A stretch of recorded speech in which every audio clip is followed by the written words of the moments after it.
Okay, so let's unpack this story. Imagine the Vatican City, really early morning, just as that first bit of sunlight starts hitting the rooftops. You can almost feel it. Yeah, it's super quiet, still. But the air just feels heavy, thick with history, centuries of decisions, all that tradition. Right, and you can picture the light catching the stained glass windows, making these amazing patterns on the floors, all silent. Exactly. It's a setting that instantly tells you, okay, something serious, something ancient is happening here. But as our sources lay out, this deep dive isn't just looking back at history, it's about right now. A moment of really intense, immediate tension, a critical decision point happening inside the Catholic Church. Right. We've been digging into a whole stack of material you shared, articles, transcripts, really detailed accounts, seemingly from right inside the Vatican. And they focus on this specific clash. Yeah, fundamentally, it starts with the Church's ministry to LGBTQ Catholics, but it very quickly opens up this much bigger and often, let's be honest, pretty fraught question. Which is, How does the Church manage to balance what it sees as unchanging truth, its doctrine, with this call to mercy, to pastoral care, especially in a world that's changing so fast? and the fascinating thing, the thing these sources really bring out, is that this isn't some dry academic debate. Not at all. It's deeply human. You've got real people in positions of enormous authority, grappling with genuine internal conflict. They know their choices aren't just about abstract ideas. Exactly. They know these decisions have real, tangible, sometimes incredibly painful consequences for individual people and for this huge global institution they lead. That's what makes this deep dive so compelling, I think. It puts you, the listener, almost right there in the room. You feel the pressure on this Pope Leo XIV. You see the very different approaches of his key cardinals. And you see how these decisions, made right at the heart, at the center, ripple outwards, all the way to the furthest margins of the Church. So our mission here with this deep dive is to take these sources we've got and really unpack them. We want to get to the core of this tension. Understand the key players, Pope Leo XIV, Cardinal Tagle, Cardinal Sarah, and the arguments they kind of embody. And look at the specific pivotal decisions Pope Leo makes, as they're described in these documents, and then trace the immediate effects, the ripples across the Church. Basically, we're trying to get to the heart of why this particular moment, captured in these sources, matters so much, why it resonates. Exactly. So let's step inside those Vatican walls, into the scene our sources paint for us, and see how this whole thing starts to unfold. Okay. Act 1, as the sources detail it. The Vatican Chamber. This is really where mercy and doctrine collide, head-on. The sources give us such a vivid picture of Pope Leo XIV's study. They talk about these rich, walnut-paneled walls, a high vaulted ceiling. It sounds like it holds the weight of history itself. And small details, too, like a cup of green tea, gone cold, sitting on the desk. Right. It tells you something, doesn't it? About the time that's passed, the stillness, maybe the waiting. Yeah, and there's a simple wooden crucifix mentioned, and then right there, central to everything, this thick red dossier. With black embossed letters on the cover. LGBTQ Ministry Review, Minutes of Meeting. Yeah. Very specific. Very. And the sources describe the Pope himself, Leo XIV, as really showing the strain. Aged, they say, with burdened eyes, reflecting sleepless nights, You get the sense he's been really grappling with this conflict inside himself, but also ripping through the Church. Absolutely. He's described as having tried, well, everything. Prayer, patience, holding on to this vision that somehow the different wings of the Church could coexist. The young and the old, the mercy camp, and the doctrine camp. But something happened the night before. The sources point to a specific event that just shattered that hope. They call it a confrontation. Yeah, apparently very tense. Harsh words exchanged, even tears reportedly between his two most prominent cardinals, Tagle and Sarah, in the Great Hall. So now, in the quiet of his study, the Pope's waiting for them again. And he knows, doesn't he? He knows a fundamental change is coming. He does. The sources mention a quiet knock, a familiar one, they say. Tagle's knock. Pope Leo gets up, takes a moment, gathers himself, and then the two cardinals walk in. And the contrast between them, wow.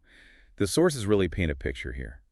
Cardinal Luis Antonio Tagle described as slender, pale, his purple cassock a bit wrinkled, eyes soft but heavy with sorrow. You feel the emotional weight he's carrying. Totally.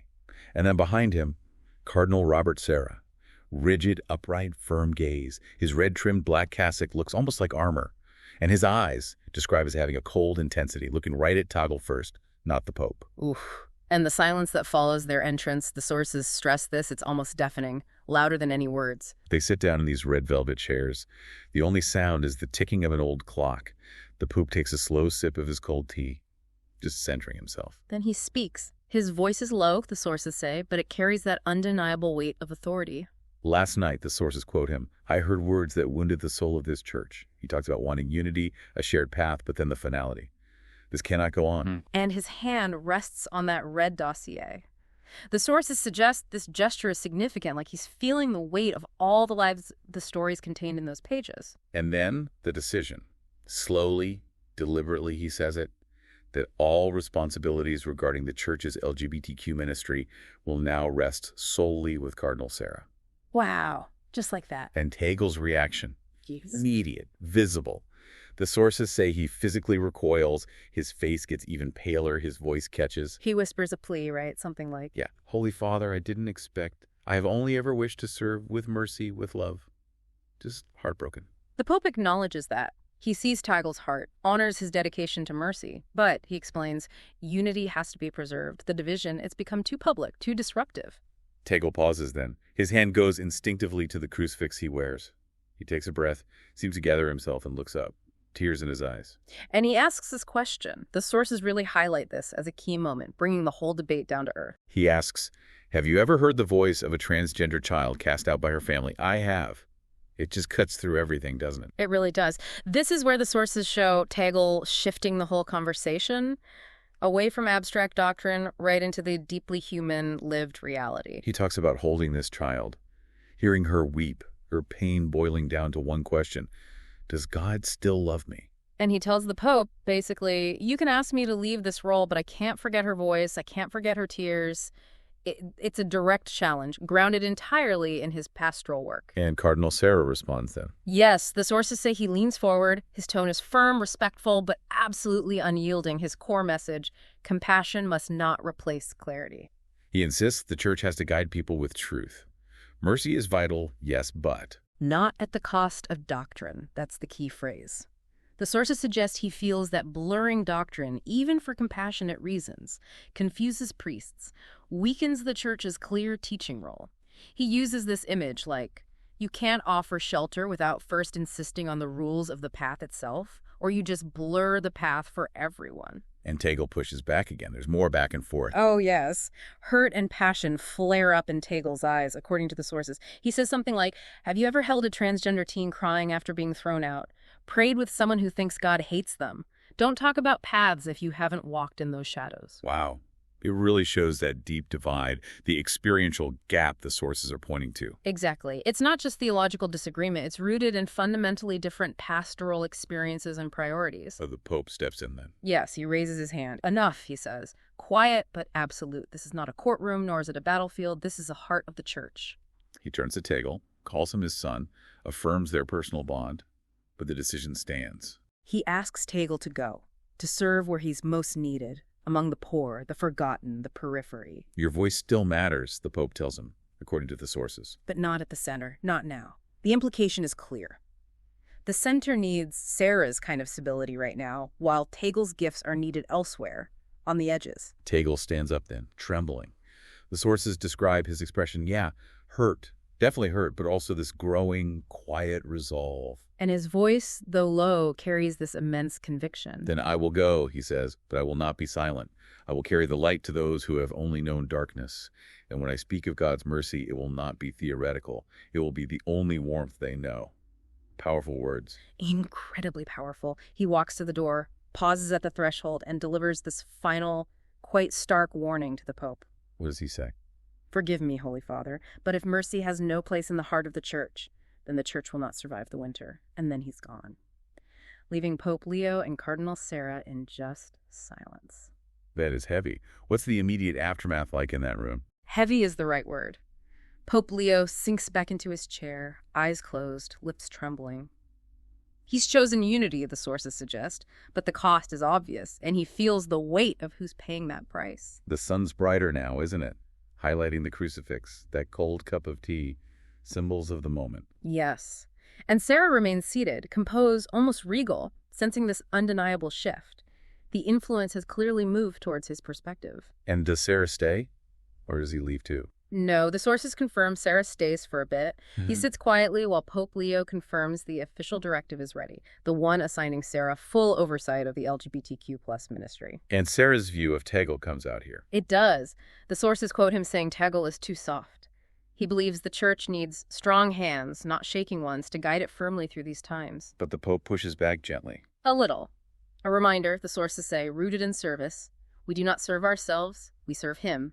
A subtle counterpoint. Then Pope Leo signs the document.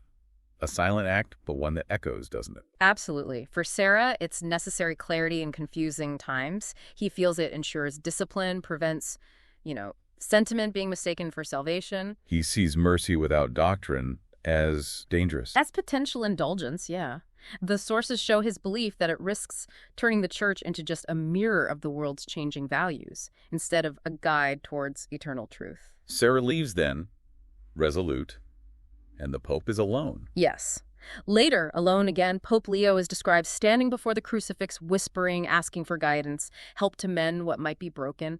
He's made a choice for institutional survival as he sees it, but the cost, the sources emphasize, weighs very heavily on him. Okay, so that sets up the next phase. Act 2, according to the sources, the periphery speaks. Yeah. This is where we start to see maybe some seeds of renewal, but in unexpected places. Exactly. So Cardinal Tagle is walking down this Vatican corridor when he's walked hundreds of times, but now the sources say it feels different, colder somehow, even with the Roman sun streaming in. The light doesn't warm him. His heart's heavy. He feels stripped of his core purpose, his calling. And no tears left, the sources suggest.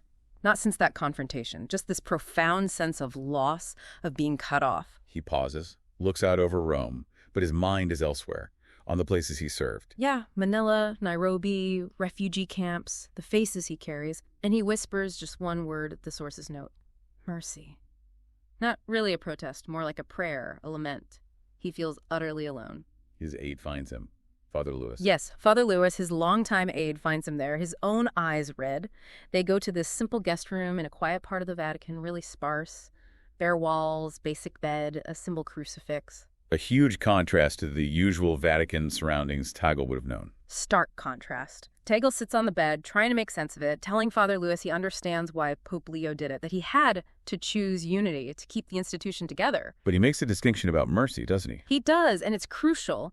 Mercy wasn't the noise, he says, not the loud debates or pronouncements. It was always the whisper beneath it, the quiet presence, the unseen acts of compassion. That's what truly sustains the church, in his view. And Father Loomis reminds him about something. An upcoming event. Right. This 5-minute address Tagle was already scheduled to give at a virtual congress the next day. He'd actually prepared for it, notes on LGBTQ, pastoral care, proposals, stories, even photos. Including that photo of the weeping girl in Manila, the one cast out who asked if God still saw her. Exactly, that photo. So now he has just 5 minutes to speak to this global audience of clergy and church leaders from this position of, well, exile, essentially. 5 minutes, Tagle repeats, the sources say. But with this quiet intensity, 5 minutes can still hold eternity. And he opens his worn Bible, the sources describe, to Mark 6. Jesus seeing the crowds like sheep without a shepherd, moved by compassion. That's all I've tried to do, Tagle says. It shows his heart, still focused on pastoral care even now. Meanwhile, back at the center, Cardinal Sarah isn't sitting still. No, the sources describe him actively consolidating his new authority. He goes back to the Pope, confirms the directive is signed, reiterates his view of Tagle, too soft, needs strong hands. He's convinced the church needs firm guidance, needs to navigate the modern world without compromise. That's clearly his position, according to the sources. He believes firmness is essential to protect the truth. And Pope Leo is feeling other pressures too, not just the LGBTQ ministry issue. Yes, the sources reveal this. In his study, next to that red dossier, another report lands. A deeply disturbing one from France. What does it say? Sharp decline in church attendance, collapsing vocations, cathedrals basically empty. And Pope Leo sees a connection, the sources indicate. In both the French crisis and the LGBTQ ministry debate, he sees the same fundamental question. How does the church actually survive? How does it stay relevant? And Cardinal Sarah sees this as a critical moment too. Definitely. He mobilizes his allies. The sources describe him calling a meeting conservative cardinals from Africa, Eastern Europe, South America. It's a message to them. Urgent and clear. The church is at a crossroads. The gospel of mercy shouldn't be confused with the gospel of affirmation that just validates behavior contrary to doctrine. What's needed, above all, he argues, is clarity. He feels confusion is spreading. That sentimentality is dangerous. Yes, that it's clouding the path to salvation. They discuss Tagle's approach. Sarah characterizes it as potentially leading to indulgence if it doesn't prioritize repentance and doctrine. So they plan a countermove. They do. A new, comprehensive pastoral document and a public address emphasizing truth without compromise. Because for Sarah, love without truth isn't real love. It's a dangerous sentimentality, in his view, highlighted by the sources. It risks turning the church into just a mirror of the world rather than its divine guide. He intends to push out a global catechesis, linking love and truth, countering what he sees as a weakening of church teaching. Okay, so now we come to Tagle's 5-minute address. The setting is key here, isn't it? Hugely important. The sources emphasize the stark contrast. Not the Vatican, but a simple camp. Tarp walls, earth floor, a rough wooden cross behind him. You can hear kids playing nearby. And Tagle himself. Simple, worn black cassock, looking straight into the camera lens, no pretense. And his message comes directly from that experience, from the margins. Exactly. He talks about the gospel not being debated here, but begged for, desperately needed. He describes holding the hands of abandoned LGBTQ youth. They're not looking for political arguments, he says, just for Christ's mercy, for acceptance. He tells a specific story about a rosary. Yes, the sources recount him holding up a small, worn rosary. He tells the story of Farouk, a young man who fled violence, didn't speak for days until he saw Tagle's crucifix and whispered, "Do you think he still loves me?" It captures that core fear of rejection. And then another story, Emmanuel. Yes, his voice lowers, gets intensely personal. He shares the story of Emmanuel. A young man dying, no papers, no country, no family. His only possession, a cross drawn in charcoal. His dying words to Tagle, "Tell the church I tried to come home." Oh, wow. Tagle looks back into the camera, eyes wet but steady. "Let's not make it so hard for them to come home," he says. 5 minutes up, screen goes dark. Just raw, simple, powerful. That's the immediate impact. Visceral, the sources say. Silence on the Vatican feed. Bishops looking stunned, moved. Around the world, that story of Emmanuel, the nameless child of God wanting to come home, it just resonates, gets shared everywhere. Father Lewis was filming. What did he say? He tells Tagle, "You said everything in 5 minutes." But Tagle's response is quiet, reflecting his faith. "I said what they needed to hear. Whether they listen, that's God's work." Shows his detachment, his focus on just bearing witness. And the reactions start coming in from the Pope. Yes, Pope Leo watches alone. Sits in silence afterwards for a long time, then whispers, "Lord, why does it hurt so much to do what I thought was right?" It reveals that deep internal conflict, the cost of his decision. And Cardinal Sarah. His face is unreadable in the control room, sources say, but his jaw tenses. He doesn't comment immediately, but recognizes the power of it. Thinks of it as a spiritual earthquake.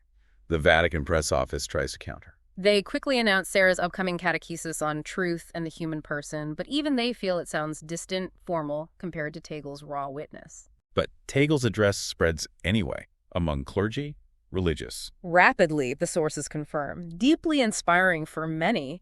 Even some conservative bishops, while not changing their stance, send private notes respecting his sincerity, his pastoral heart. It shows the complex reaction. And Tagle just goes back to work. Exactly. Back to the camp routine. Washing dishes, teaching catechism under a tarp, hearing confessions under an olive tree. When asked about the speech's impact, he just says, "I spoke the truth in love. The rest belongs to the Holy Spirit." Then a journalist arrives, Claire Desmond. Yes, from an American Catholic outlet, really moved by the address. She wants to just follow him, witness his ministry, no microphone, no edits, just you doing what you do. Tagle agrees, with a condition. He agrees, but says, "Leave the camera behind and bring your heart," which really sets the tone for her experience. So she shadows him. What does she see? She sees him just being present, sitting with LGBTQ refugees who'd faced violence, just listening, praying silently with a trafficked woman, anointing a dying man with oil from a bottle cap. He barely speaks. And her reaction? By evening, she's visibly changed. She tells him, profoundly moved, "You didn't say anything all day, but I heard more gospel in your silence than in 100 sermons." Tagle's response. Simple, profound. Jesus didn't always preach. Sometimes he just touched the leper. So Claire doesn't write a typical article. No, she posts this short, personal reflection online. describes this cardinal sweeping floors, crying with strangers, kneeling beside the dying, embodying the gospel without lectures. And this simple witness goes unexpectedly viral, translated everywhere, inspiring people in a way formal statements rarely do. Does Tagle know? The sources say he never reads the post. He's shown that evening sorting medicine by lantern light.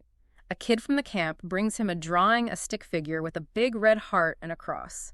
"You're the one with the heart," the boy says. Tagle smiles, puts it on the chapel wall. And his journal. Later that night, an excerpt. "The world will speak loudly, but the kingdom comes quietly. Lord, make me a whisper of your love." His prayer, the sources suggest, isn't about arguments or applause. It's about presence, being with the marginalized. That quiet witness. Yeah. It leads somewhere unexpected, doesn't it? Into Act 3, the journey to France. A reawakening starts. It seems so. Back in Rome, Pope Leo is still wrestling with his decision about Tagle. The sources say he's haunted by Tagle's image, questioning himself. Then a letter arrives from Tagle. Yes, handwritten, from the mission camp. Simple paper, no official letterhead. It expresses love despite the misunderstanding, talks about seeing Jesus in the margins. He mentions the transgender teen again. Yes, fearing the sunrise. And he repeats his core conviction. Clarity without compassion is a sword. Mercy without truth is just sentiment. But crucially, the sources note he's not asking Leo to change doctrine. What is he asking? He's asking him simply to see them, to see the people affected. He even reminds Leo of his own words about the silent weepings of the faithful carrying the church. It ends simply, "yours in Christ." How does Pope Leo react to this? Deeply emotional, the sources describe. Hands trembling, holding the letter like a wound that wanted healing. He goes to the chapel, kneels, and voices that deep question. Was I trying to protect the church or control her? This marks a real shift in him. A significant internal shift, according to the sources. He starts canceling formal, non-pastoral events. He specifically asks for letters from the margins, mission priests, prison chaplains, wanting to hear those voices Tagle represents. There's a journal entry mentioned. A key one. "The church does not breathe with only one lung," he writes. "She breathes with both, or she does not breathe at all." It shows his growing realization that both clarity and compassion are essential. Both lungs. And he does something with Tagle's speech. Yes, quite remarkably. He orders the full transcript of Tagle's 5-minute address, translated and sent out globally as a pastoral resource, something for reflection, whispering, "Let them rest in our arms," referring to the people Tagle spoke of. Then comes the decision about France. He's looking at a map. Yes, standing before a map of France. Sees it as weary, secularized, but feels something stirring there, a longing. He decides. A pastoral trip. Not diplomatic, but to the people. And he invites Tagle. That must have been a shock. A huge surprise to many. Advisors strongly caution against it. Paris is unpredictable, they warn. Protests are likely, given the recent tensions. But Leo is determined. Resolute. "Let them come," he says about protesters. His purpose. To ask if the stones still remember faith. And crucially, he wants Tagle there to bring him out of the margins because, he says, the world needs to hear mercy from both our voices together. How does Tagle receive the news? The call reaches him in the camp, teaching catechism. The news is stunning. Return to Rome, travel with the Pope to France to help waken her heart again. His acceptance is quiet, simple. The shepherd has called. Just like that. So, the journey begins. First stop, Lisieux, home of Saint Therese. Yes, and the sources emphasize the lack of pomp. No fancy cars. Just the Pope in a plain white cassock, Tagle in his simple black one from the camp. The purpose here is personal, internal conversion. Leo kneels alone at the reliquary. Yes, profound silence in the basilica. His address isn't from a pulpit, but from his knees. Humility. He speaks of his own weakness, the walls built within the church, but how Saint Therese taught God breaks through with a whisper of love, softening hearts with tenderness. He stresses that those who feel furthest away are never truly far from Christ. Exactly. He contrasts all the debates about structure and doctrine with remembering the little way, finding Christ in the forgotten, the marginalized. And then, the sources say, he introduces Tagle, the man sent far, who taught me again what it means to listen. The message of them being there together is powerful. Very clear, according to the sources. We won't forget the least. We won't shut doors. We'll try to love with both arms wide, truth and mercy together. And a reaction. Not applause. Profound silence, tears, people standing in quiet reverence. Tagle speaks with pilgrims afterwards. One woman says she felt she'd remembered what love used to feel like. And this gets out. The footage spreads. virally. French media, even secular outlets, show the Pope kneeling, call it deeply moving, unexpectedly vulnerable. Back in Rome, Sarah watches, eyes narrowed, jaw tight. He sees the shift, but remains focused on doctrine. Though sources note even he's aware of more pastoral inquiries coming from France since the broadcast. Pope Leo has a quiet meal with the nuns. Yes, with the Carmelites. Asked about the future, he says gently, I don't know all the steps, but I know the first one. And, the sources say, he adds, it sounds like mercy, his final prayer to Saint Therese. Little flower, show us how to love again. It shows his own shift. Next up, Lourdes, the place of healing. Yes, they arrive in quiet fog, walk to the grotto. Leo's purpose, healing. For himself, the church, the world. He prays at the grotto. Kneels, dips fingers in the water, prays, heal what is wounded in me so I can heal others without fear. Tagle kneels beside him. Then they turn to the sick pilgrims. No speeches here, just presence. Exactly. Walking the rows, laying hands, being present. Leo crouches by a young man with HIV, takes his hand gently. You are not forgotten, he says softly. God sees you, and so do I. The young man weeps openly. A nearby reporter lowers his camera, sensing something sacred. And the homily at Mass? Unforgettable, the sources say. Healing comes from exposing wounds to Christ, not hiding them. The church isn't a museum for saints, but a hospital for sinners. He steps down from the altar, tells everyone the world needs the church to wash feet, serve humbly, not win arguments. Tears flow freely. He meets with lay leaders, too, including Claire Desmond. Yes, they speak frankly about fading faith, deep hurt. Leo's message, God's voice is often in the whisper, quiet acts of love, not the earthquake or fire of judgment. He whispers hope, forgiveness, names of the abandoned. And he leaves his ring at the grotto, temporarily. A poignant moment. He takes off the papal ring, symbol of authority, places it on the stone, whispers, make me a shepherd who smells like the sheep, then puts it back on. The symbolic recommitment to pastoral closeness. Final stop. Paris, the city of reason. This feels like the biggest challenge. Definitely portrayed that way. They arrive on foot. Tagle beside him. Tents, streets, cameras, crowds, hecklers, protesters. Destination. Sacré-Cœur Basilica overlooking the city. He sets aside his notes, speaks spontaneously. Yes. Steps up, puts the notes down. Acknowledges the challenge. Paris no longer listens, belief replaced with questions. But he says he didn't come to be heard, he came to listen. What did he hear? Not a rejection of God, he says, but a rejection of what they thought God had become or how the church presented him.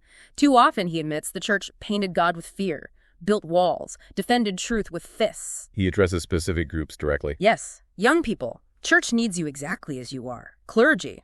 Prioritize rescue over rigid rules. Bishops. Don't just guard doctrine while neglecting mercy. He speaks of France's flickering Christian witness. His call is to relight the candle, build a different kind of church. Exactly. Time to light the candle again. Build a church of conversion, not condemnation. Let brokenness be the bridge, not the barrier. The reaction is unexpected. Profound. Silence first, then people start standing. A ripple of hope. The sources specifically mention a young man with a rainbow patch on his sleeve, standing, tears in his eyes. The organ plays. Tagle whispers to Leo, they are hearing the shepherd's voice. A veteran journalist calls it incredibly moving, unexpected. But Sarah's reaction in Rome. Still firm. Too far. He sees it as dangerous.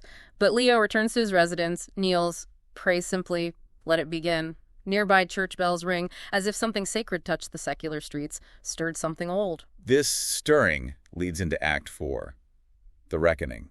Back in Rome, things heat up. Yeah, the atmosphere shifts. Colder, more calculated, the sources say. Cardinal Sarah is shown reviewing the Paris speech, underlining phrases he finds ambiguous, reckless. He meets with allies, conservative cardinals. Yes, Dwart, Miller, Lim, others, not in formal Vatican offices, but nearby, signaling their unified concern. Sarah's view. This isn't renewal, it's redefinition. Ecclesiology by charisma, not catechism. Is there debate within that group? Some.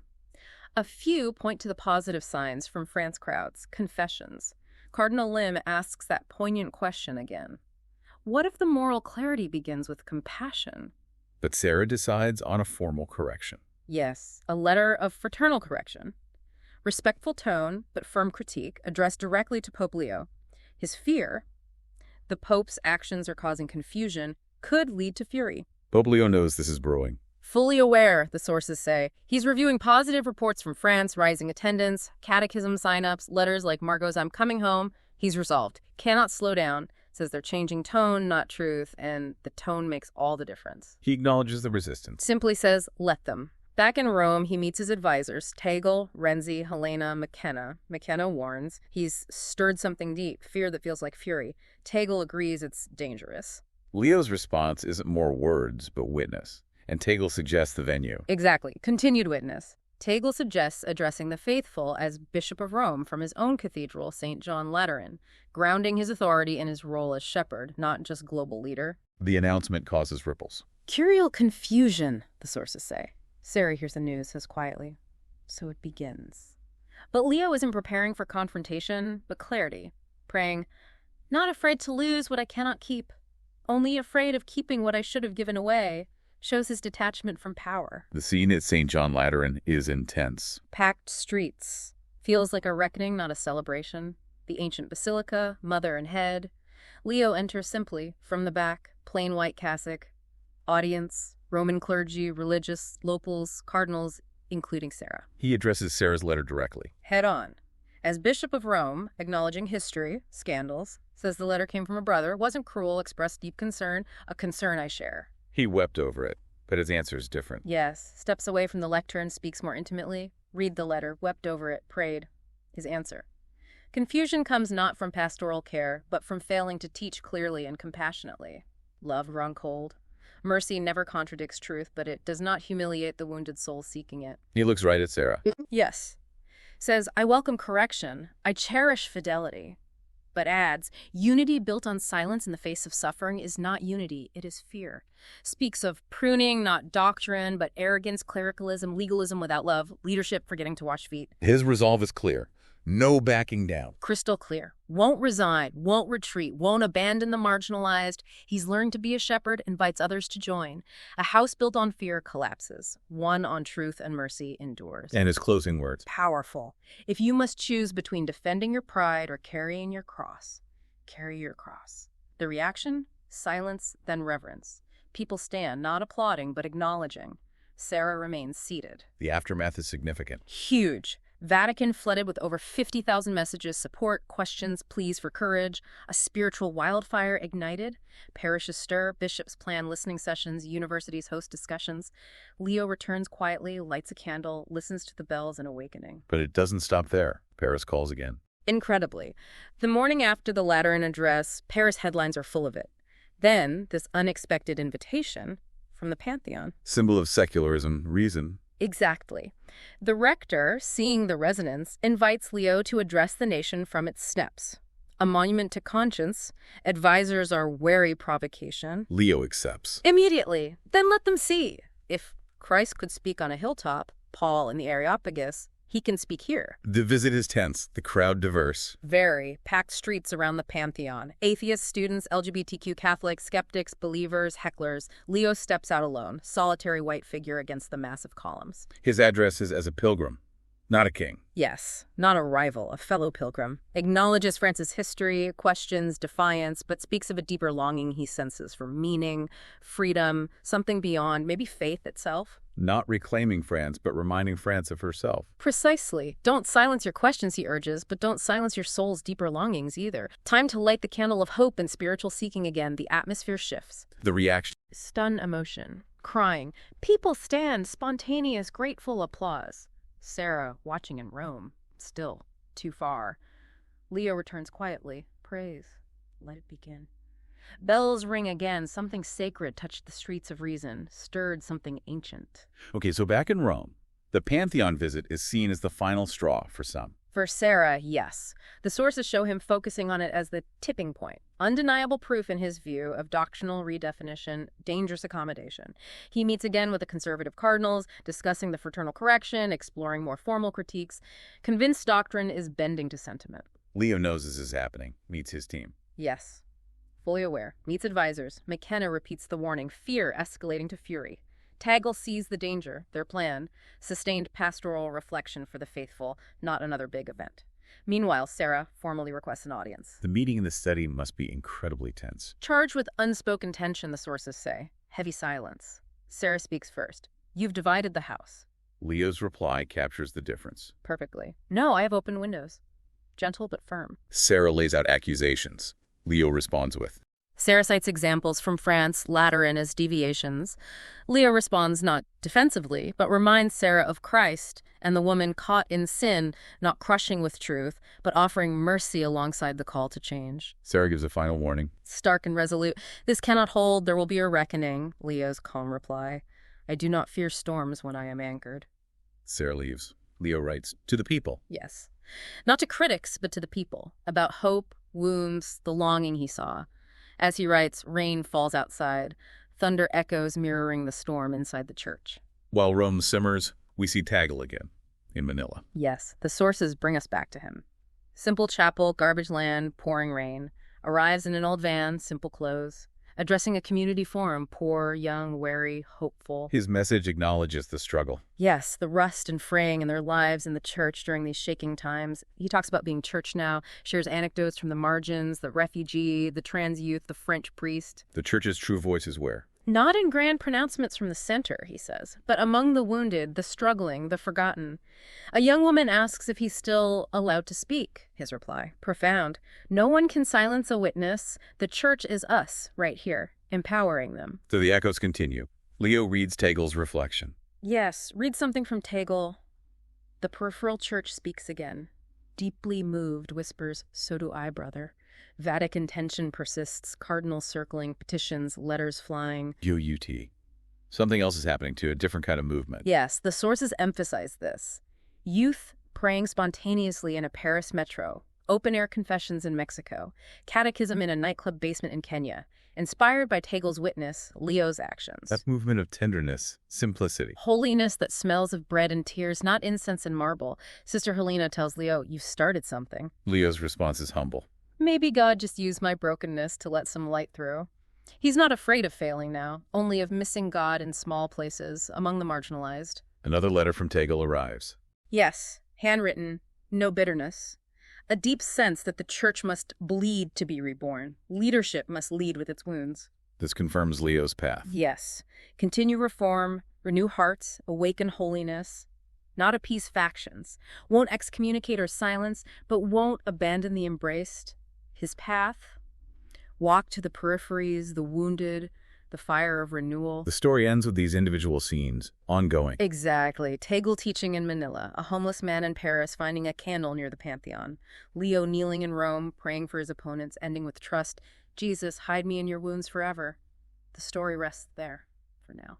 And that brings us to the end of this particular deep dive into the sources you've shared. Wow. It's been quite a journey to trace, hasn't it? Really remarkable, starting in that quiet, tense Vatican study. Yeah, through that painful decision, Tagle's reassignment, then his incredibly powerful witness from the margins that just exploded globally. And Pope Leo's unexpected trip across France, so transformative, speaking in basilicas, then the Pantheon, challenging secular spaces. Then back to Rome.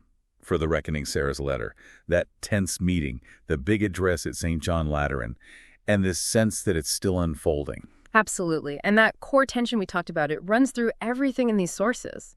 That challenging, essential balance between doctrinal clarity, the truth the church feels it holds, and pastoral mercy, that call to embrace everyone, especially the excluded, the wounded. It's clearly not an easy line to walk. Yeah. The sources show really committed people approaching it from such different angles. Radically different perspectives, yeah. And it makes clear this isn't a story with a neat bear tied on it. It's a snapshot, right? A dynamic, living institution grappling with who it is and what its mission is in this rapidly changing world. It's a story of conflict, definitely, but also these surprising moments of grace and renewal, often popping up far from the usual centers of power. So why does this deep dive, this specific Vatican story from these sources, why does it matter to you listening right now? Well, these events, they raise fundamental questions that go way beyond the Vatican. They really do.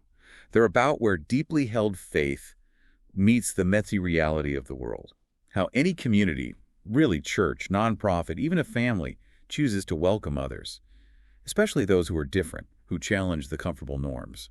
It's about what it truly means to try and balance truth and love, doctrine and compassion, especially when they seem to be pulling apart. And maybe the sources show us that tension itself can be where life happens, not just conflict. It really makes you think about how institutions react when their identity feels challenged, doesn't it? Do you build the walls higher out of fear? Or do you find the courage to open doors, even when it feels risky? Do you double down on the rigid rules or aim for that more radical, often uncomfortable welcome? Which leads us, I guess, to that final thought, the one that really jumps out from the sources we've looked at. Yeah, this provocative question. In a world so often divided by these rigid lines, a world that often feels like fortresses built against uncertainty, what would it actually look like for communities, religious or not, to be less like those fortresses built on fear? And more like hospitals built on shared brokenness, places of healing, welcome, held together fundamentally by mercy. It's a powerful question to sit with. It really is. Indeed. And that is our deep dive for today. Thank you so much for joining us. Until next time.